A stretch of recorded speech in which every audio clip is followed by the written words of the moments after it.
Hey guys, this is part 2 to the what if Padme was actually killed in Attack of the Clones video. If you haven't watched the first part, I will link it in the description.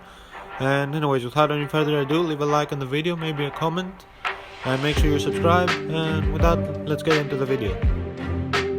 The Jedi Council hold a meeting to discuss what they will do with Anakin and his latest behavior. So they interrogate him for a little bit, they discuss it on their own as well.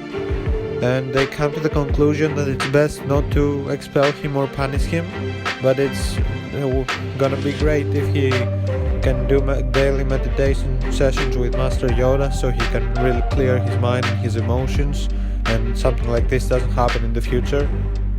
Anakin still hasn't recovered from the loss of Padme and his mother, so he constantly seeks advice from the Chancellor, and instead of asking the Jedi, constantly going directly to the Sith Lord for his problems.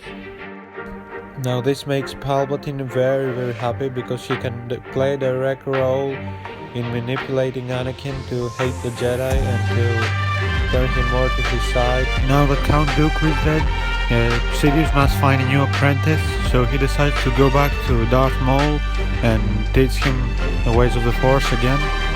And so he goes back to Mandalore and meets Maul and Savaz. He kills Savaz and he takes Maul as his apprentice. So now the Clone Wars would continue after the Battle of Geonosis, but this time the difference from the original timeline is that the leader of the Separatists is not Count Dooku, but it's Darth Maul, and he's the one pulling the strings, but obviously from behind every decision it's Darth Sidious, and he is informed of everything and he has a say for everything, and he basically controls both sides of the war and the entire war. So yeah. So during the war, Anakin is given an apprentice, and it's obviously Ahsoka Tano, just like in the original timeline. And obviously during the war as well, he continues to have a lot of deep conversations with the Sith Lord Palpatine, and this obviously turns him more towards Palpatine's side and more towards hating the Jedi, and that's what Palpatine wants, and it accelerates his plan. So as the Clone Wars would continue, it would be pretty much a draw, not either side or the Separatist or Republic got any major hit to the opponent, so the war would continue kinda equally. And yeah, so it comes down to one night that Anakin is sleeping and he has a nightmare of his master Obi-Wan dying, and he obviously can't afford that to happen. And in his nightmare, he sees some robed figure telling him to come that night to the works of Coruscant if he wants to find if he wants his master to not be killed. So Anakin obviously cannot accept another death of a close member to him, so he decides to take the risk and go. And there hides Sith Lord Darth Sidious and his apprentice Darth Maul, and together obviously they managed to turn Anakin after a little bit of resistance from Anakin, but not too much, because he was already in the dark path already. It was just the final cause to completely turn, officially turn. And so that happened that day, and the three of them would execute Order 66 and march on to the Jedi Temple, and all together I think they would be unstoppable, and they would manage to kill everybody of the weaker Jedi and all except from the Masters. So eventually they would get to the Council chambers and they would confront Obi-Wan Kenobi, Mace Windu and Master Yoda. So I think together the Sith, I think they are superior in this fight. And although Obi-Wan tries to turn Anakin and tries to reason with him to not continue down this dark path, Anakin does not really listen to him, obviously blinded by his rage, destroying the thing he swore to protect.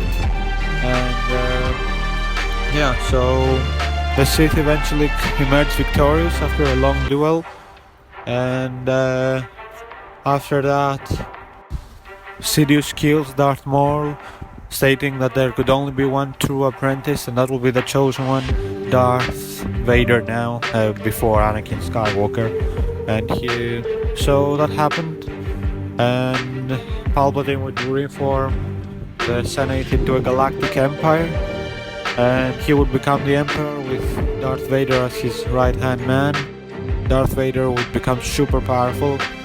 He would reach his full potential now he hadn't lost all his dreams and his body hadn't caught fire in Mustafar. He would reach his full potential without his physical limitations that he had in the original timeline, and he would eventually learn the secrets of immortality, and obviously he would eventually dethrone his master and take the galaxy for himself, declaring himself as the new emperor. And obviously no one could oppose him, especially he was the most powerful being in history. And yeah, that's how the galaxy went, with Anakin as the immortal emperor, and until some other creature was created, he would rule without any fear of his place being taken from anybody else. So that is how I see it playing out, really, honestly. If Padme Amidala was actually killed in Attack of the Clones by the assassination attempts made on her life in the beginning of the film. And yeah, I think it's a little bit different, a lot different actually, the outcome from the original timeline. And I think this event really accelerates Anakin's dark side turn and makes him even more powerful at the end, without anything holding him back, and having true rage and hatred towards everybody, where everybody has lost. And yeah, that's pretty much how I see it playing out. Maybe while the Sith were battling the Jedi, maybe you could say that Obi-Wan could manage to turn Anakin back, but I think at that point he would have so much rage, he would be controlled pretty much by the dark side, so I don't think Obi-Wan would be able to do that, even if he tried hard. But maybe he could, but in my story he wouldn't. So yeah, that is for the part 2 and the final part of this series. Hope you enjoy. If you did, make sure you leave a like, comment on what other what ifs you would like to see. Subscribe to the channel for daily shorts, pretty much daily, maybe 4 or 5 times a week, about Star Wars. They're really cool edits, and honestly once or twice a week I will be posting a longer video, such as usually what if, but there could be other videos as well, such as I don't know, reviews of shows, Disney Plus, or maybe covering some book of Star Wars and what happened, maybe covering a specific scene and saying and breaking down the emotional elements of its character. But yeah, that's pretty much it. If you have any other suggestions, leave it in the comments, and until next time, bye, and see you in the next video.